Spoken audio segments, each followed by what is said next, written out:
Hi, everyone. Hello. Thank you so much for being here today with us. My name is Amanda Ferber. I'm the founder and editor-in-chief of Architecture Hunter. And well, this webinar is part of a very special initiative we launched back in February, a new chapter for Architecture Hunter focused on education. And it's one of our most important pillars. And the idea is to create moments of real exchange and learning around architecture, design, and everything in between. And today we are talking about communication.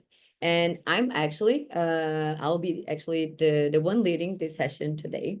But before I dive and tell you a bit more about myself, I want to remind you that the Architecture Hunter Awards are in their final stage of submissions. We are currently in the late entry and it closes on July 10th. So this year we are introducing something new. For the first time, we'll announce the shortlist before revealing the final winners. We decided to do this because last year we saw so many brilliant projects that didn't make into the top, but absolutely deserve to be seen. So this year, the Architecture Awards will shine a light on even more talent, and it's going to be really special. Don't miss the chance to be part of it. Now, let me tell you a bit more about myself, especially for those who are new here. So I have a background in architecture, and what many people might not know is that actually Architecture Hunter started as an Instagram page, Instagram curatorship page, one of the first in the world dedicated to architecture on the platform. That was back in 2013. And since then, I've literally been doing this every single day of my life for the past 12 years, curating, communicating, and connecting people through architecture. So today's topic, communication, is something I've lived closely and deeply for over a decade. So during the session, I'll share some reflections and insights based on this journey. And at the end, we'll open up for questions. So feel free to drop your thoughts in the chat at any time, or even reach out after the webinar if something comes to your mind later. So let's get started. I'm gonna share the screen with you guys. Just a moment.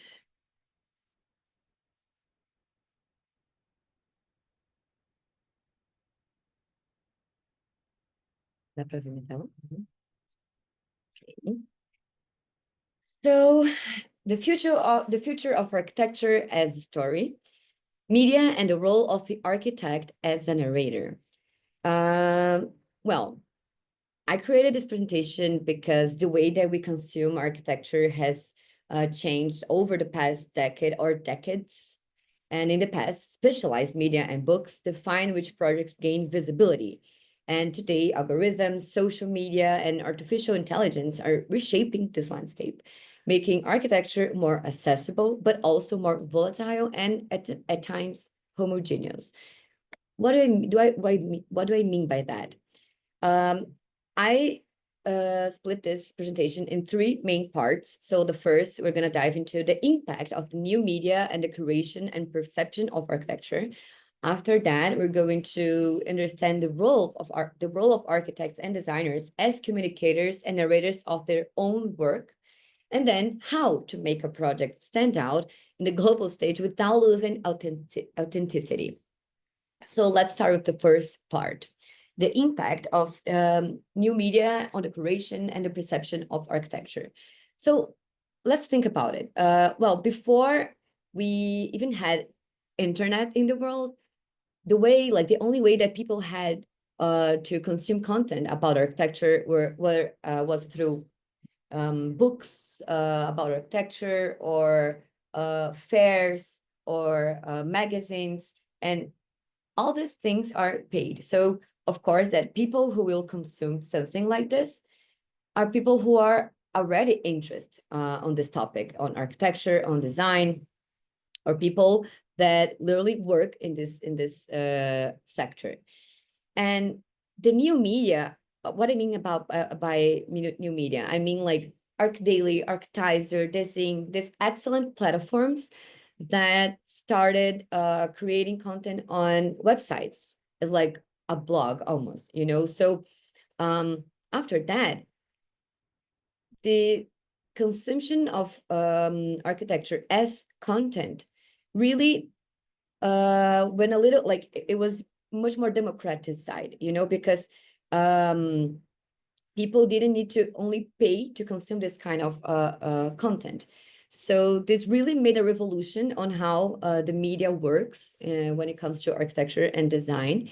And also in terms of internalization, because most of the magazines and books back there were also a little local. So not local, of course, that we had international magazines, but we had many, many more local magazines that spread a bit more about their own, what's happening in their own region. So with this, we started having access to everything that was happening in the whole world. So we could understand, someone here from Brazil could understand something that was being developed in, I don't know, Indonesia. So this was actually a very positive thing in terms of bringing more accessible content related to architecture and design in the world. So this really changed the way that we consume architecture as a content. And things changed even more when Instagram was created, because we see nowadays that Instagram is a very interesting tool for architects and for designers, because it's kind of like a live portfolio that you can showcase the world. And it really changed after, things really changed after Instagram, because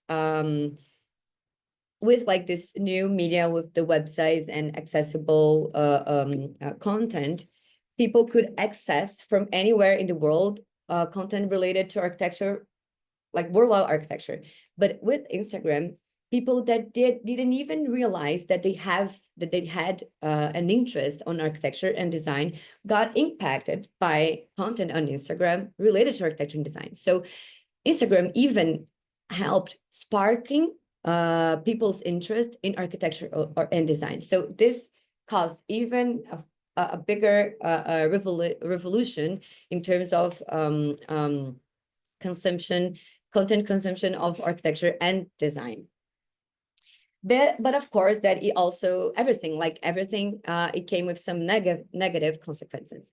At the same time, we kind of started like seeing some that lots of architecture became a little homogeneous. Sometimes you cannot even understand, like, spot if that project is from Brazil or from Spain or from, I don't know, like anywhere in the world. So this is also like a kind of negative aspect of this.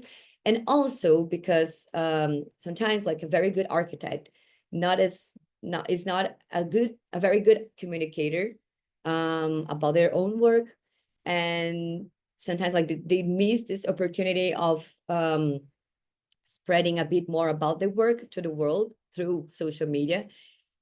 And at the same time, maybe enough, like, someone that is not a very good professional is a very good communicator. So we also see some figures that not necessarily were excellent professionals, but having a great spotlight through social media. So the intention of this presentation is helping you, that is a good architect and a good designer, communicate your work and really help you to spread the word and make the world listen to your ideas and what you're doing and everything that you believe in architecture and design.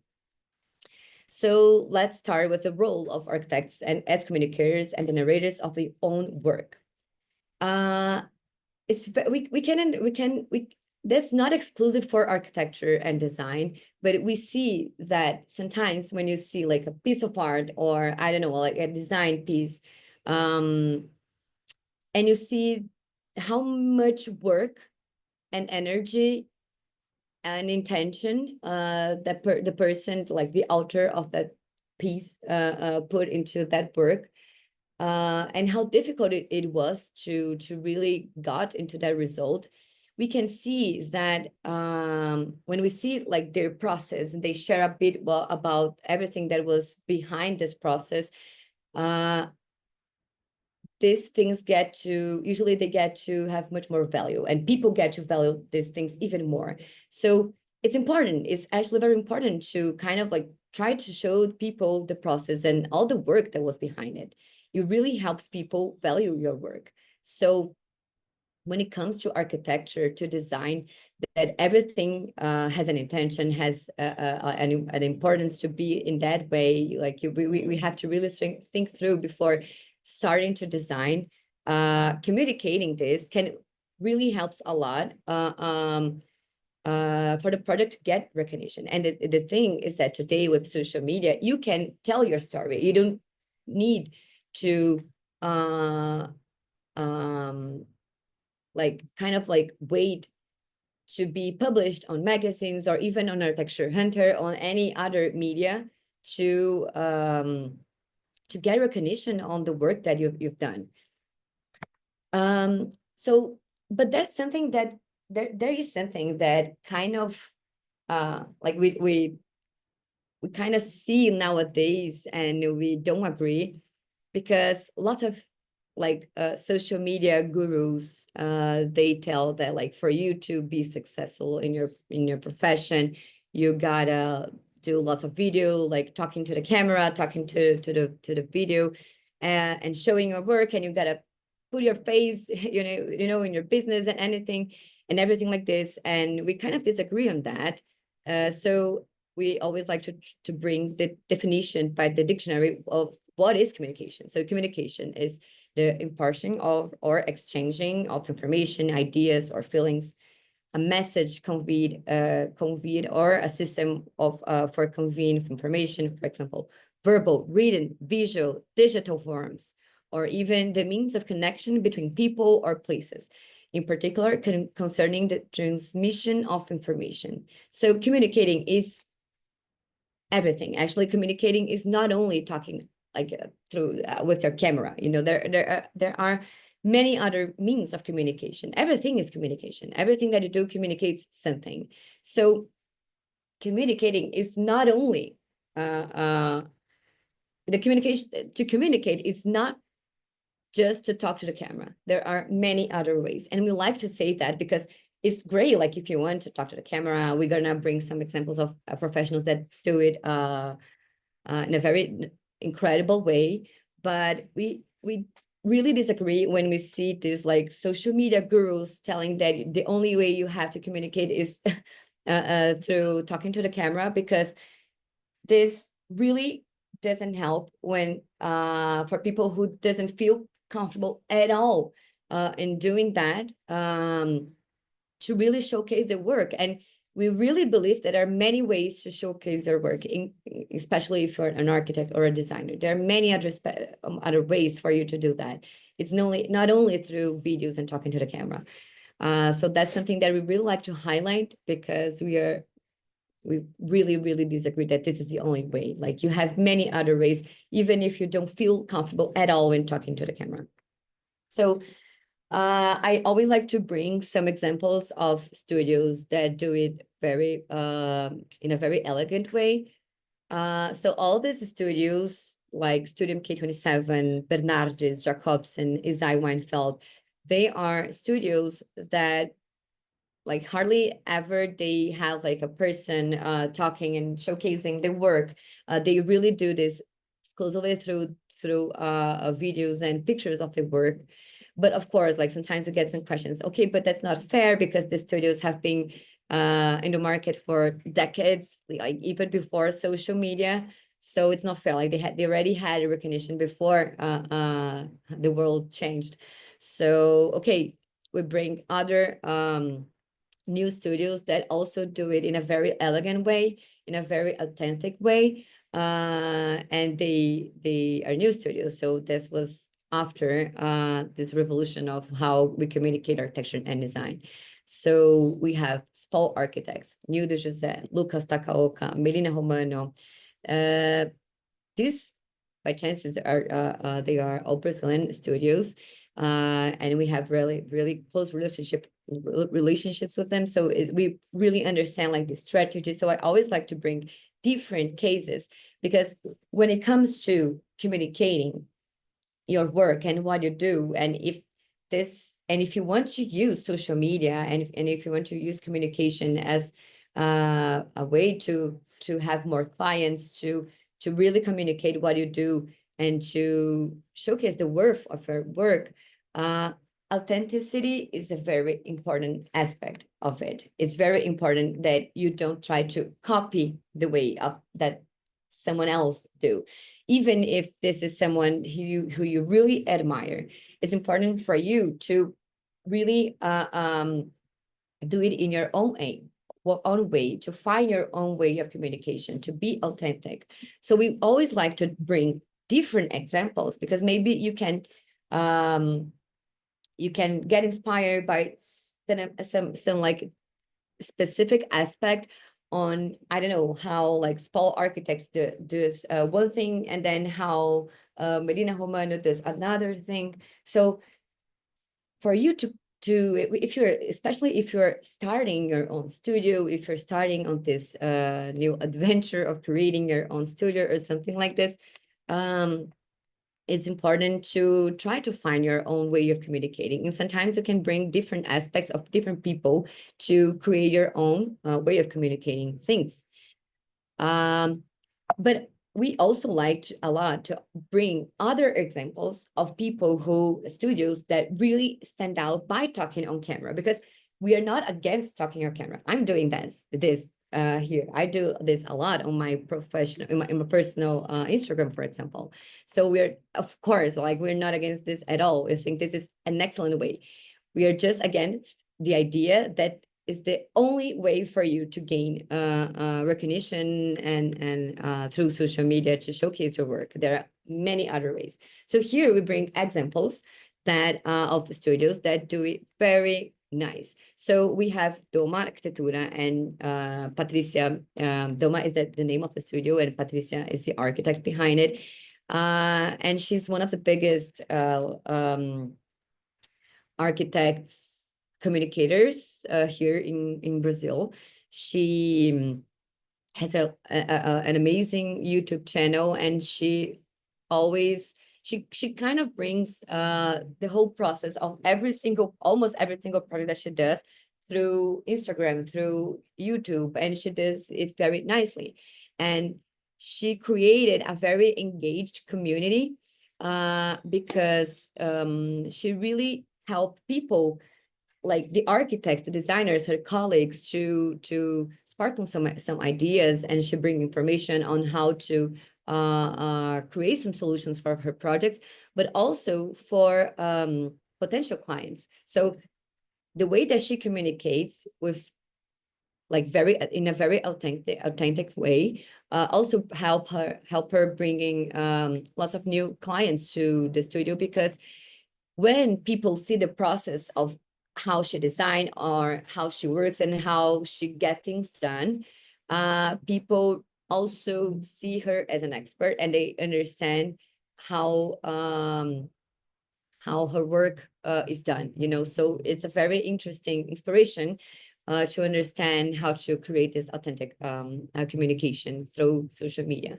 And Clara Narras is a very young architect, and I think the way that she connects with her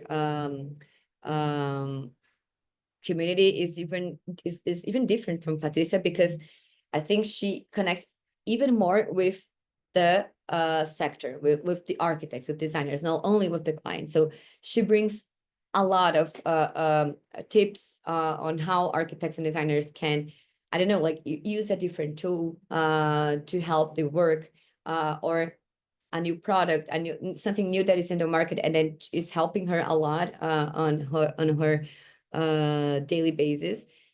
And it's very interesting to see also the process and everything she do behind her work. And for me, another example that is great and do it very beautifully is Chris Precht. He's an Austrian architect, and it's great because I think that Chris do it like in both ways. So he's great in showcasing his work through pictures and videos exclusive about his work without him like talking to camera, but he also does a very great way in engaging with the community and talking with the camera, because Chris always like to do some videos discussing something that is happening in the world of architecture, and he always brings very important discussions. And I think he has a very large and engaged community, because through like his posts, you can always see the comments, and there are always people really engaging and discussing something that he brought in a topic, and he do it gracefully. It's incredible.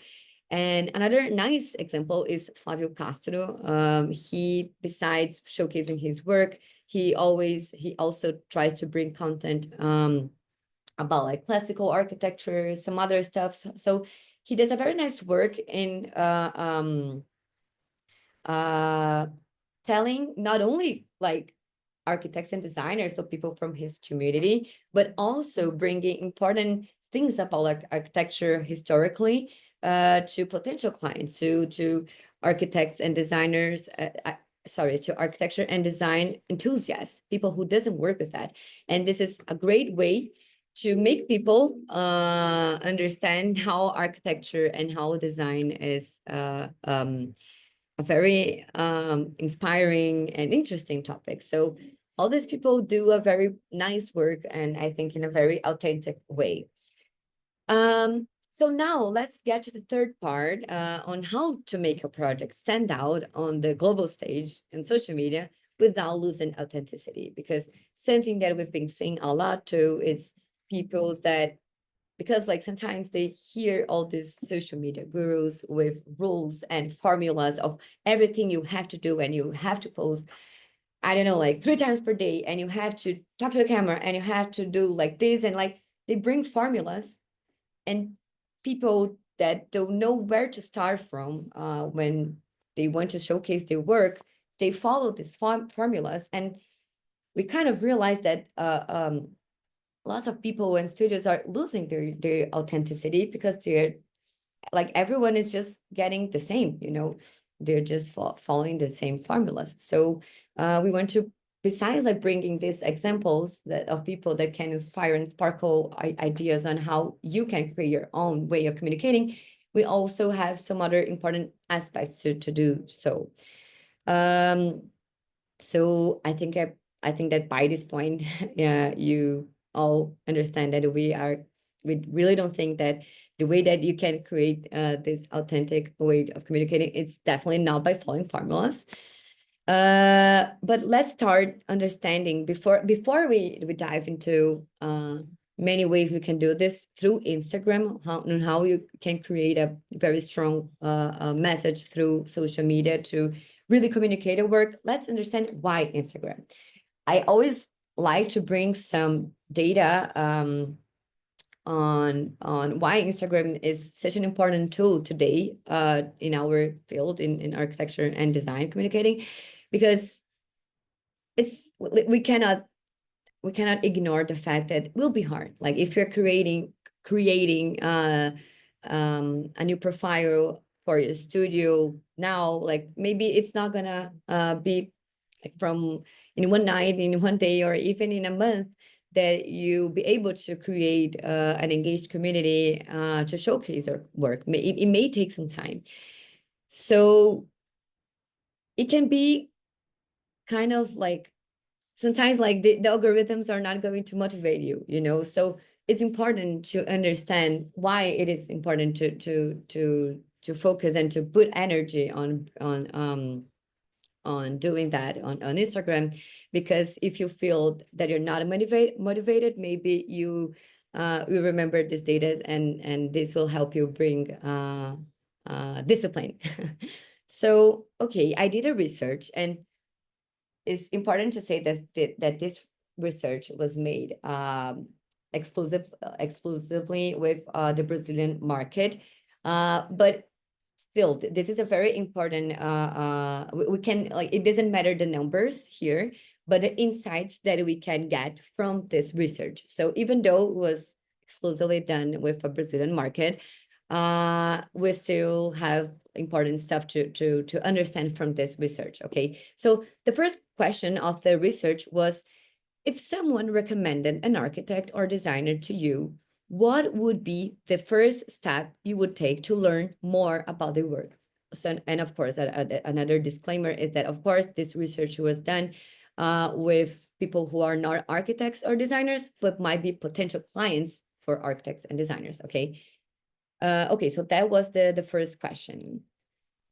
And well, that was very interesting. It was very interesting to understand that 11% of the people said that they would Google this architect or designer or studio, whatever, to see in which publications. So what's the reputation behind this architects and designers? So which publications they have already been published.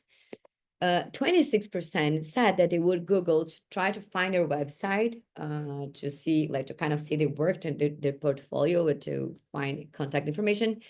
And 55% said that they would look for their Instagram profile. And okay, it really doesn't matter, like, so exactly like what the number says, but the insights that we have on this, it means that if what are the insights that we have through this research with the first question? That if you don't have a very well, like, market position, like branded position profile on your Instagram, you might be losing more than a half of your potential clients, because apparently nowadays this is something like a tool that the people really rely on, like, to get information, to get to know more about the work of their of this studio. But we also have another important insight on this. 26% still rely of the people still relies a lot on the website. And we know by fact that especially like new studios, sometimes they don't focus a lot of energy on creating website. And we know this because sometimes we, as architecture curators, like, sometimes we're hunting for something to publish on Architecture Hunter Instagram. And then we find like a post on the Instagram, and then we try to reach out to their website of the studio to see if we have more information about the project. And sometimes we realize that this, like, studio don't even have a website anymore, still yet. So we have kind of like a tip on how you can create a website, maybe like in a quick and smart way. Because like nowadays, even nowadays with AI, we have many tools that really help you if you don't have like a really huge budget to hire like a professional to create your website, like an agency or a designer. We know, like, sometimes, like, when you are starting your own studio, you're not going to have a budget for all the things that you wish you want to do, and this will come with time and with work. So I want to tell you guys something that happened one day, and I found very interesting and smart, and it can be in like a smart way for you if you are in this moment that you don't have like a very big budget for that, which is, so one day we found a project through Instagram that we really wanted to publish, and we clicked on the link in the bio of the studio to find more information regarding that project. And then the website, it was actually written under construction. So, okay, like, we couldn't find more information specific about that project through the website. So we got in touch with email. And it was written like a website under construction, contact information. This is our email. This is our phone number, blah, blah, blah. There are only contact information on the website. Okay. And then after some months, this happened again. We saw a project on their Instagram and we went to post. So we went to the website, and it was like after months that it happened for the first time. And then it was the same message still, under construction, contact information, blah, blah, blah. And then we eventually met this person in an event. And then we asked, like, okay, we're very curious. Like, now we have very high expectations for your website, because it's under construction for months. Like, what are you doing? We're very curious to know. And then the person said, he said, the architect, okay, I'm gonna tell you the truth. Actually, we are not building our website.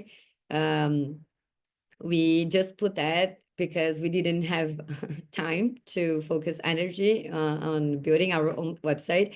So we just put like under construction, and like we know that eventually by at some point we're gonna be able to focus on that, but it's just like this. And then we just put our contact information so people could reach out to us.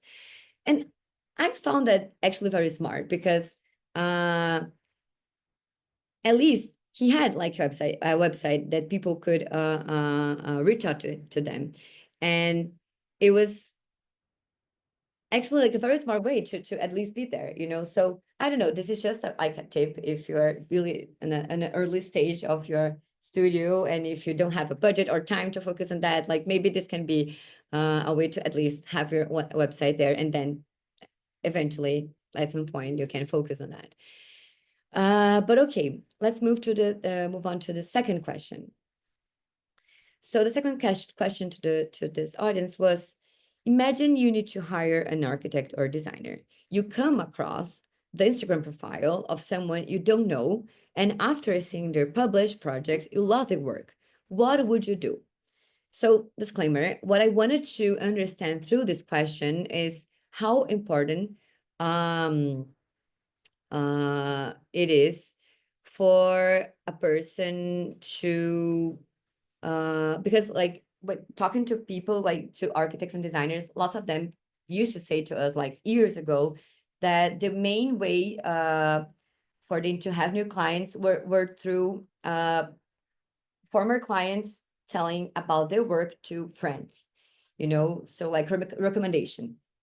And we wanted to understand if this was still a fact nowadays. So how important it is, the recommendation, and how people feel nowadays actually to feel comfortable to hire someone even though they don't have a recommendation.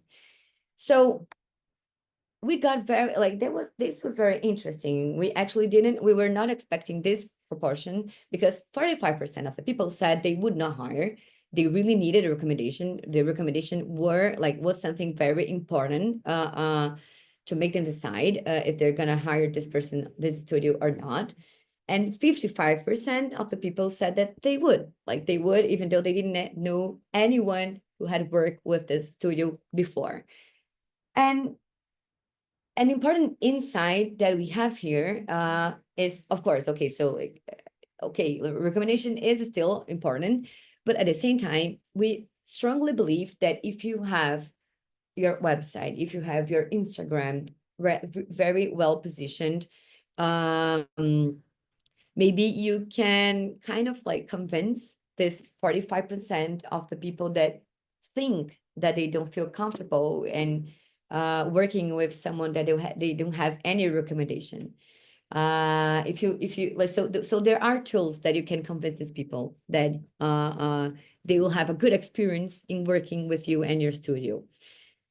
So that's where so that's how that's what we are going to understand now. How to do that? How to position your student on the market through social media.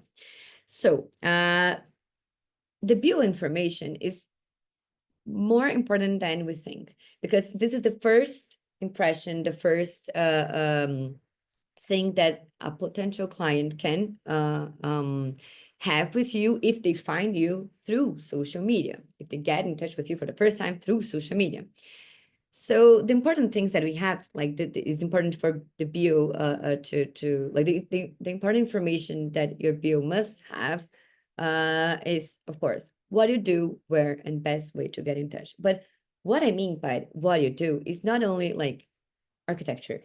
Okay, you can write this. This is also important. But if you are specialized in residential projects or commercial projects or corporate projects or renovations or online consulting, it's important to facilitate your potential client to understand until where you can go. If you work also with interior design, if you also do the styling, like what do you do? Like what is it like the package that they can have working with your studio? This is important to get them understand what it can do with you. Or for example, online consulting, like lots of studios started to do online consulting for people after pandemic, especially. And where is very important. The information where is not only where you're based, but also where you reach. So are you a Brazilian studio working worldwide, or are you a Brazilian studio working exclusively in Brazil? Because maybe this is the first time, especially when you're talking about residential projects, maybe this is the first time that someone is um, getting like is working with an architect or a designer for the first time in their life. So they really don't know how it works. They really don't know where to start, how things work. So maybe like let's say that you are a studio based in Copenhagen, and but you work in Europe. But this person sees that you're based in Copenhagen, and they really love your work, and they want to understand how they can work with you. But they think that if you're based in Copenhagen, they will be hard to work with a studio that is not based in their city. You know, the city where they want to build this house, for example. So this is actually very important. The where is not only where you're based, but where you can work. That you can like until like what's the reach that your studio have. And here it's also important to have the information of the best way to get in touch. And I know, of course, we have the like nowadays we have the contact button on Instagram profile, but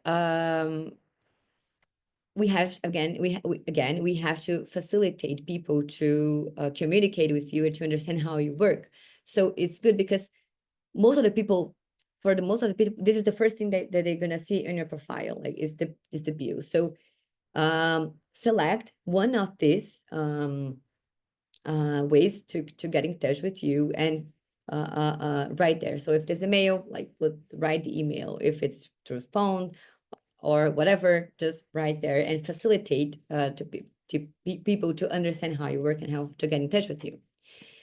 The next thing that can help you is the highlights on your Instagram.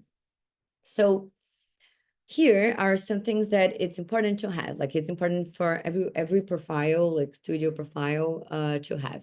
So who's the team behind it? It's important to humanize the studio. So if you are working only by yourself, like you have just founded your studio, tell a bit more about your background, where you studied, the experiences that you have already had, or if you have like if you already have a team, like a small team, a big team, whatever. It's important to showcase like people that is behind this studio. Your work process, and this is important because of the thing that I have just said. Like maybe it's the first time that that person, the potential client, is working with an architect or with a designer for the first time in their life. So they maybe like they don't even know how the process is. So it's important to like create a story to make people understand that like what are the steps on this process.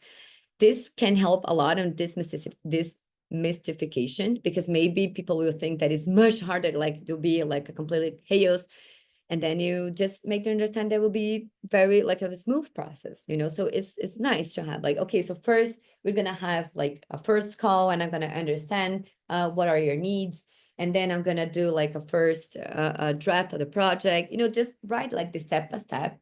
Don't make it into like 15 steps. Um try to narrow down and to really make it like in small steps, you know, to demystify for this demystification. And ways to get in touch. Yes, again, I know we have already written this information in the bio, right? Just as we said in the minutes ago. But here is, so in the bio is the best way to get in touch, and here in the highlights is the ways you can get in touch. So it's important to have like contact information. So the emails that they can reach out, And something important, especially like if you want to also gain and to facilitate media to get in touch with you because they want to publish your product, maybe you can write there. Like if you have a specific email for press, for media, you can write there. And oh, if you want to reach out to us for a new project, this is the email. Here you can show different ways of getting in touch with you, and it's important to bring all these ways, because then the person you can really make them not lose time, so it's good. And what I mean here by recommendations is, like when you're buying something in Amazon and you're not so sure about a specific product, and then you go to see the comments and recommendations of people, and then you feel comfortable about, you feel secure about buying the product, because purchasing the product because of the recommendations. uh we can kind of like get inspired on this process and do something like this. So if you like it's nice if you have already had some clients that were really happy with with the result of your work.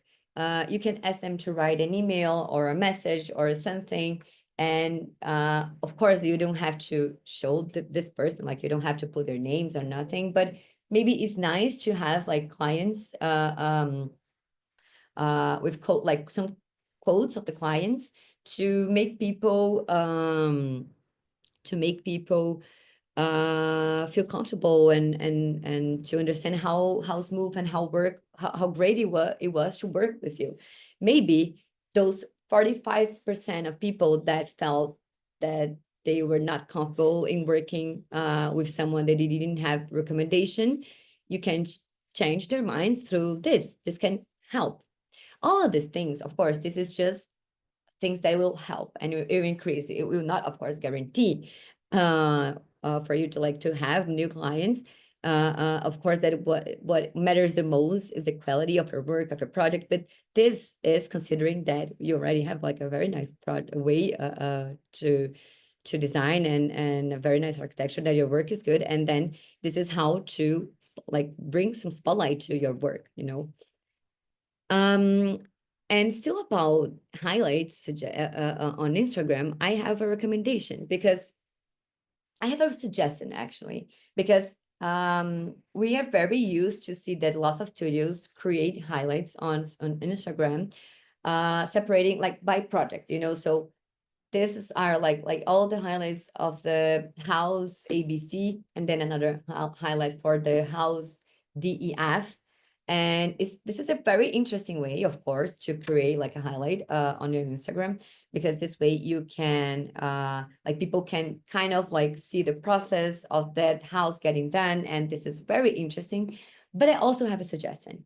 Maybe we could do it by like category. So how many times I don't know, at least this happens a lot here in Brazil, but we hear a lot that some architects, interior designers, or uh, studios, they tell us that the client got to them saying that they only wanted to renovate their living room or bedroom, or I don't know. And then after working, they decided to renovate another room, another thing, and at the end, they are renovating the whole house.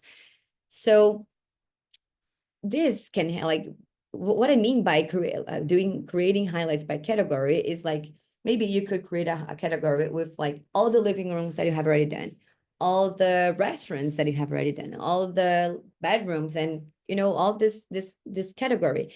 This can help because it kind of helps you creating like a catalog, like a portfolio on something that can be more specific for a potential client's needs.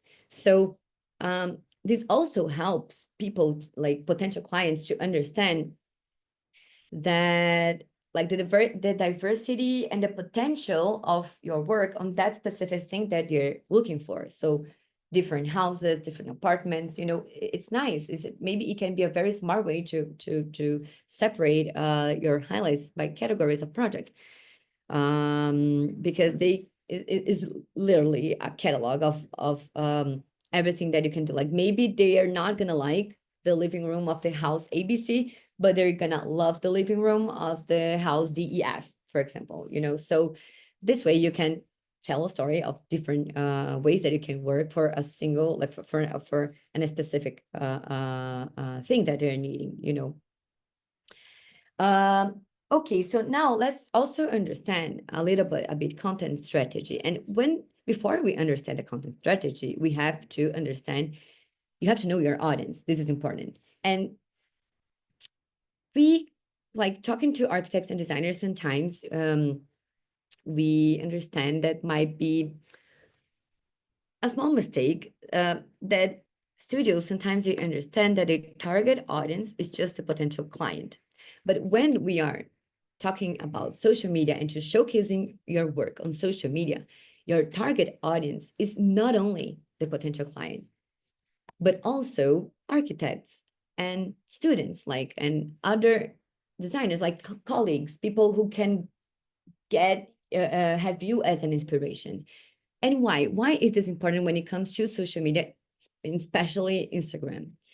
Because the potential client might be a floating audience, and the architects and designers, the students, are more likely to be a loyal audience. And this, unfortunately or fortunately, matters on social media. And why? Well, let's imagine that someone is looking for an architect designer because they're willing to renovate an apartment. So, like, they're in a moment, in this moment of life, of looking for different professionals so they can have information, inspiration for their own, or their own homes.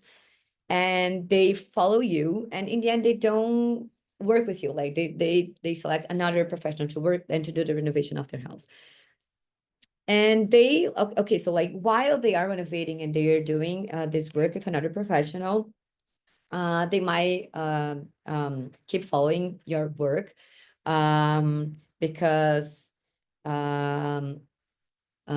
want to see inspiration, like they like your work. They just didn't decide to choose you for a specific uh, reason, maybe budget, I don't know, but they keep following you throughout this process of their own renovation.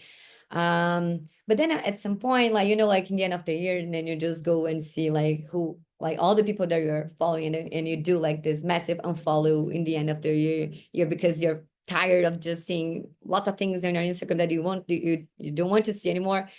Maybe after some point, this this person like can unfollow you, and you're gonna start losing your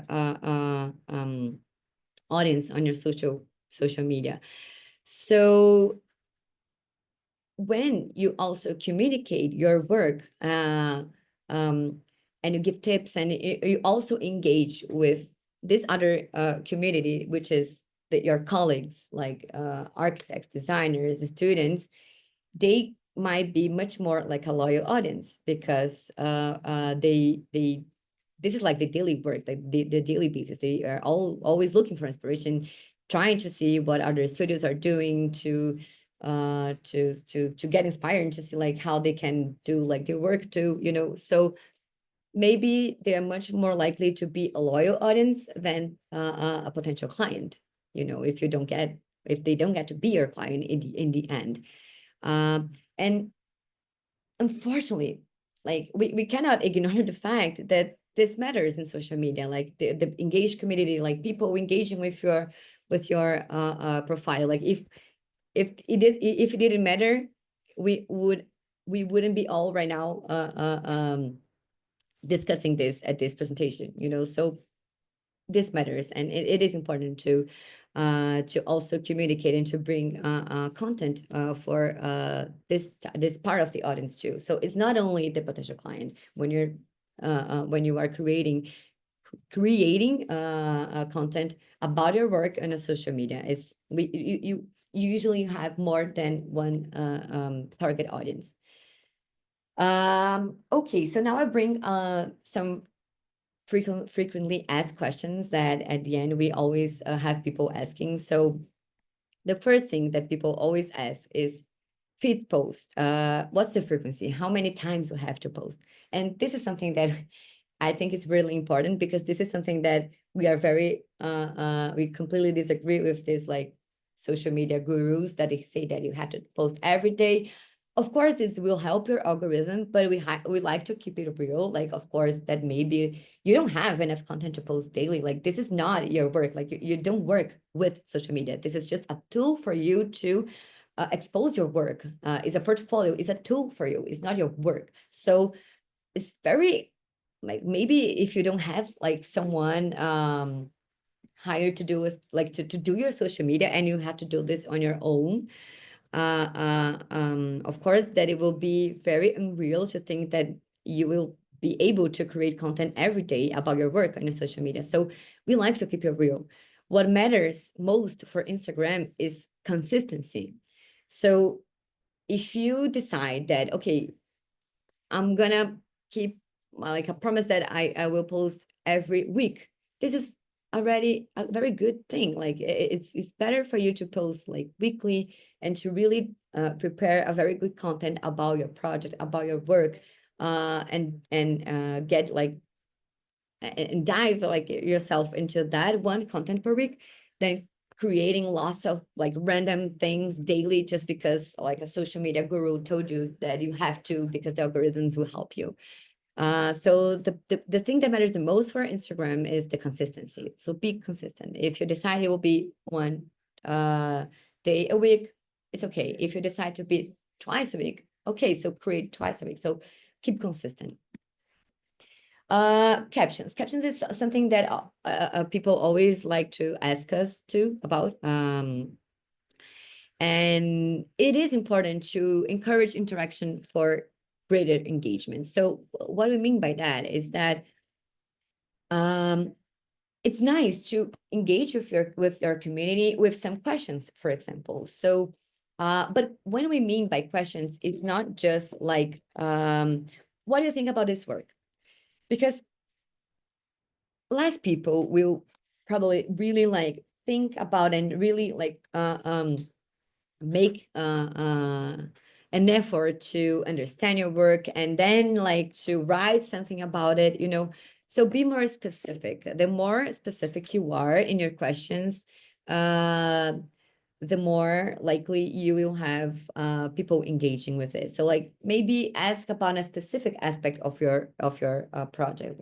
For example, like, oh, what do you think about this specific, I don't know, armchair that we put here in this living room? I don't know, like just like in a specific question about it. I was very like random with this question I just made up right now, but be more specific about it. You know, this will increase the chances of people really engaging and putting effort to reply to it.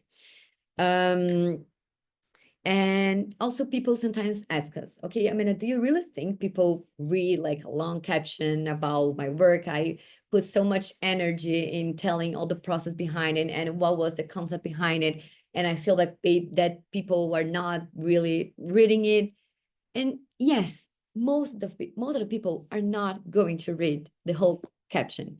But that's not what matters. It doesn't matter if most of the people don't. If one potential client reads your caption and they really like try to understand your philosophy, your way of working, and what you believe in architecture, in design, whatever, um, it matters. Like your effort in doing that will be good. Like you have a return on this. Like we don't have like whatever, like if most of the people are not reading it, it doesn't matter. That's not what matters here. um and also because this can help you increasing the interaction time that people will have with your post. Like if you have a bigger um, caption, that people will spend time on consuming your post, you know. So we really recommend for you to put some energy and really um diving into this, and trying to make people understand everything that was behind your mind when you created that project, when you designed that project. because in the end, we're not talking about like how to get very popular on Instagram. We are talking about market positioning. This is what matters. We are talking about this, and marketing position, and Instagram is just a tool. It's just a way for you to get position in the market. So we're not talking about get a lot of likes. That's not what matters. That's not what this presentation is about. Is market positioning. So it does matter, even though most of the people, yes, they won't read it, but it doesn't matter. Another frequently asked questions that we usually have is about posting times. And everyone asks us, okay, where is the magic time? Like when I'm gonna have like a lot of engagement, a lot of likes. And actually there is no magic time. There is only your audience time, because it depends on your audience routine. Like, so maybe the audience of architecture hunter, like the hour that people are um most active is, I don't know, 10 a.m. But maybe yours is at 8 a.m. It really depends. Like, people have different routines. Different audiences have different routines, so they have different times of consuming Instagram. So you gotta actually understand how your audience work, not like the magic hour. And there is actually a tool on Instagram that will tell you that. It's the insights, and here you can understand like which days your audience is more active, and which hours your audience is more active. But it is important to know how to read this graphic, because here, for example, the time that people are most active in my profile is at noon. Okay, so here we can see that at noon people are very active in my profile, my audience. Okay, but doesn't mean that I have to post at noon, then that my work will have more engagement at noon. No, what we the moment, the right way actually to read this graphic is to understand when this curve is on the rise, actually. So why is that? Because nowadays, actually, for it's been a while that Instagram also features things that were posted hours before, days before, not only like what was just posted by someone, so we can see like past posts like in our profile from people that we follow. So if you post at noon, it means that after noon actually your audience is just like it is, yeah, this curve is decreasing. So the best way here to post would be between 9 a.m. and noon. So I don't know, around 10:30, for example, this would be the greatest time to post, because then at 10:30, lots of people are like, most of the audience is already engaging on Instagram, and probably your post will get like Instagram will show your post to these people. And then at noon, when most of the people are online on Instagram, your post will already have lost like a bigger engagement, and Instagram will have already understood that your post is relevant.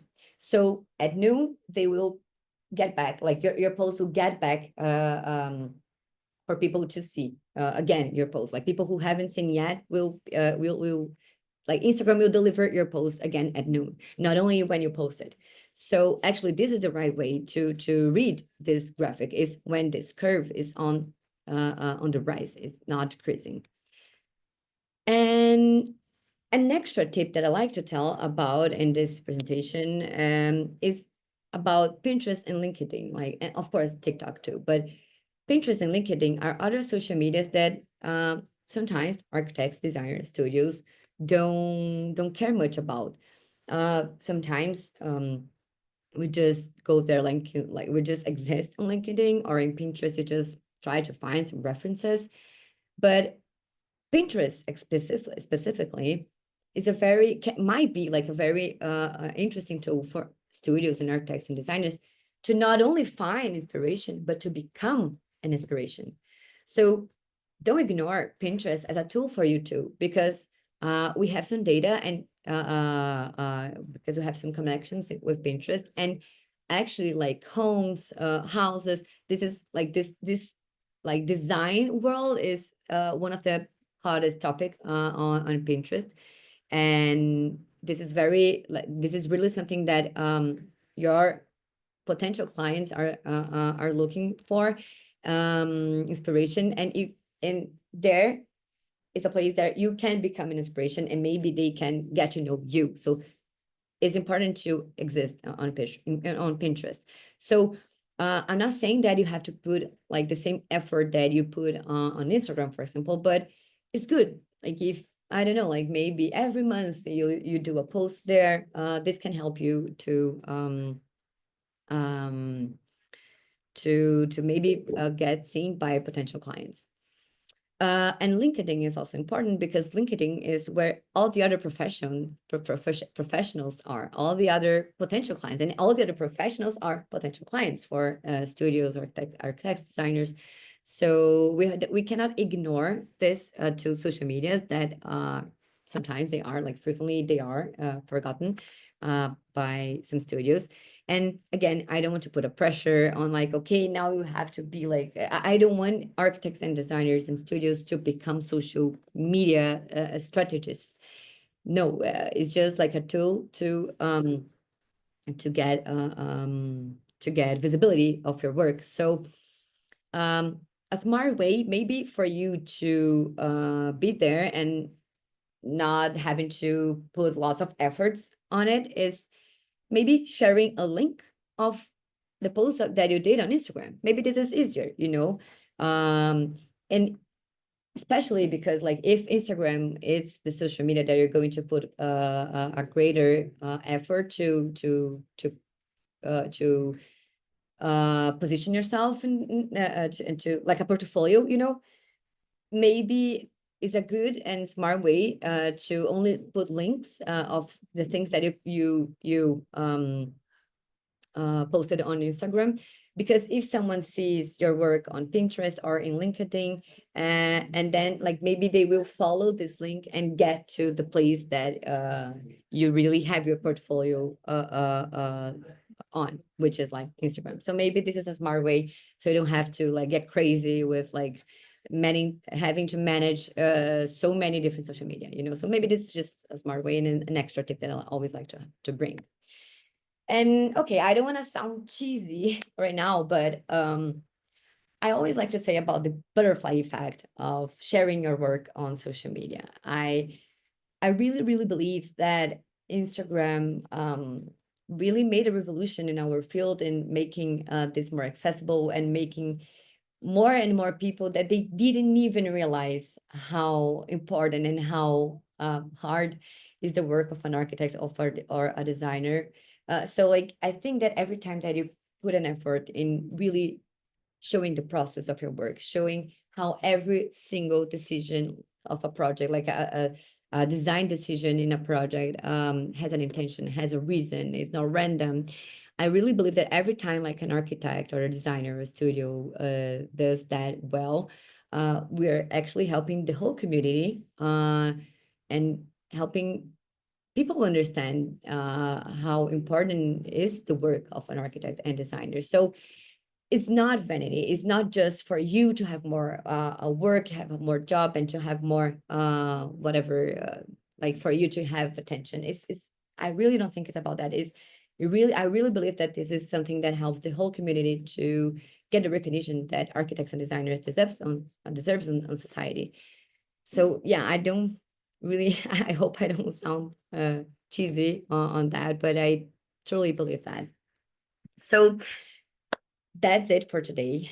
I hope this could bring you guys a lot of insights and help you guys to sparkle some ideas on how to work with social media, because this matter nowadays, and I feel that sometimes people get mad nowadays that they have like to work with social media to have their work showcased to the world, but actually this is good because back like some years, like decades ago, people like studios had to rely on the connections that they had or they didn't have with magazines and with the media, and this really brings the voice and for you, for yourself to showcase your work, you know. So it's actually a good thing. So I hope you like this.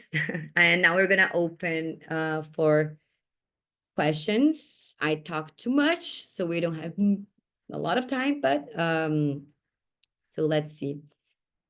Okay, so there is an question. Why is communicating architecture just as important as designing it? Well, I don't think it's as important. But the thing is that unfortunately, like nowadays, there are so many good communicators that maybe they are not as good architects or designers. So I think it is important to communicate your work. Is a way to showcase your work and for people to understand the importance and the hard decisions that we have to do as architects and designers. So it is important to communicate your work. But I don't think it's as important. Like if you communicate architecture, but you're not focusing also on increasing like keep studying, keep gaining, educating yourself on what's happening in the world, it's not worth it, you know. But it is important nowadays. Another question here. As you mentioned, the rise of social media has changed the way architects communicate their work. What responsibilities do you think come with this new visibility, especially when speaking to audience beyond the architecture field? Okay, so this is a very, very, very good question. I think the responsibility is to make people understand that, because you know, like sometimes like many people don't even understand like the difference between the roles of an engineer, an architect, an architectural designer, an interior architect. So and sometimes people just like there are like misled information about it. So it is a responsibility of an architect to showcase how serious our work is, you know, an architect or designer. It is important. So um I think that uh, putting an effort in like on your social media to make people understand every like decision, not every, but like an important decision project that you do that you did throughout, like when while you were designing, uh, will make people understand how is the process behind designing, how things work, and the important, like the for example, the effect of when an architect designed a house for a family, that it may seem that this is only impacting like this family who lives there, but no, this is actually impacting the cities where like the city like where the this house is positioned, for example, you know.